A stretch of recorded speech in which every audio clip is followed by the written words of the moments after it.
जय श्री हरि। राधे राधे।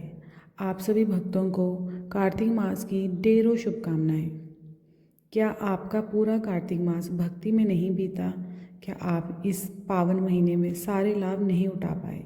तो घबराइए मत, क्योंकि कार्तिक मास के आखिरी के 5 दिन, जी हाँ, सिर्फ आखिरी के 5 दिन, जिन्हें हम भीष्म पंचक कहते हैं, और आज मैं आपको बताऊंगी कि इन 5 दिनों में आपको वह कौन से ऐसे 5 कार्य करने हैं जिनसे आपको पूरे कार्तिक महीने का फल मिलेगा। तो ज़रा ध्यान से सुनिए।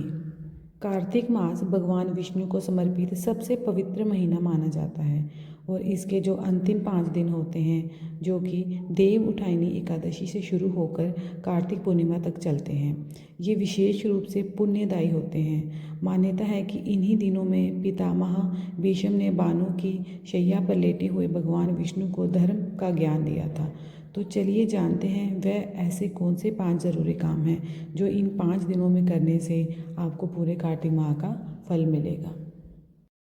सबसे पहला और सबसे महत्वपूर्ण कार्य है पवित्र नदी का स्नान। इन 5 दिनों में सूर्योदय से पहले किसी भी पवित्र नदी या जलाशय में स्नान करने से पूरे कार्तिक माह का फल मिलता है। दूसरा महाकार्य है दीपदान। कार्तिक मास में दीपदान का विशेष महत्व है, लेकिन भीष्म पंचक में इसे महादीपदान कहते हैं। रोज़ शाम को तुलसी माता के सामने, आंवले के पेड़ के नीचे और घर के मंदिर में दीपक ज़रूर जलाएं। ये अंधकार को दूर करता है और आपके जीवन में सकारात्मकता और समृद्धि का प्रकाश लाता है। यकीन मानिए, इन दिनों किया गया एक दीपदान आपको असंख्य शुभ फल प्राप्त कराएगा। तीसरा काम है भगवान विष्णु और माता तुलसी जी की विशेष पूजा। इन 5 दिनों में भगवान कृष्ण के दामोदर स्वरूप की पूजा ज़रूर करें। उनके सामने दामोदराष्टक स्तोत्र का पाठ करें और हरे कृष्ण महामंत्र का जाप करें। ये आपकी भक्ति को शुद्ध करेगा। और हाँ, कार्तिक महात्म्य और भीष्म पंचक की कथा को ज़रूर सुने। कथा श्रवण से मन को शांति मिलती है और धर्म के प्रति आपकी आस्था बढ़ती है। चौथा महाकार्य है त्याग और व्रत का पालन। यदि आप पूरे कार्तिक मास व्रत नहीं रख पाए हैं तो इन 5 दिनों में पंचबेकु व्रत का पालन ज़रूर करें। इन दिनों केवल सात्विक और साधारण भोजन ही करें, जैसे कि फल, दूध या एक समय का हल्का फुल्का भोजन। ब्रह्मचर्य का पालन करें और हो सके तो भूमि पर शयन करें। ऐसा माना जाता है कि इन 5 दिनों की तपस्या से चतुर्मास का पुण्य भी मिल जाता है। और हमारा 5वां और अंतिम महाकार्य है दान।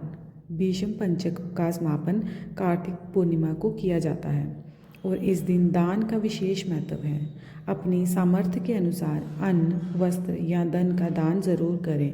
इस दिन किया गया दान कई गुना पुण्य दिलाता है। मंदिरों में भगवान को विभिन्न व्यंजनों का भोग लगाएं। इससे भगवान प्रसन्न होते हैं और आपकी सभी मनोकामना पूरी होती है। तो ये थे कार्तिक मास के अंतिम 5 दिन, यानी भीष्म पंचक के किए जाने वाले 5 महाकार्य।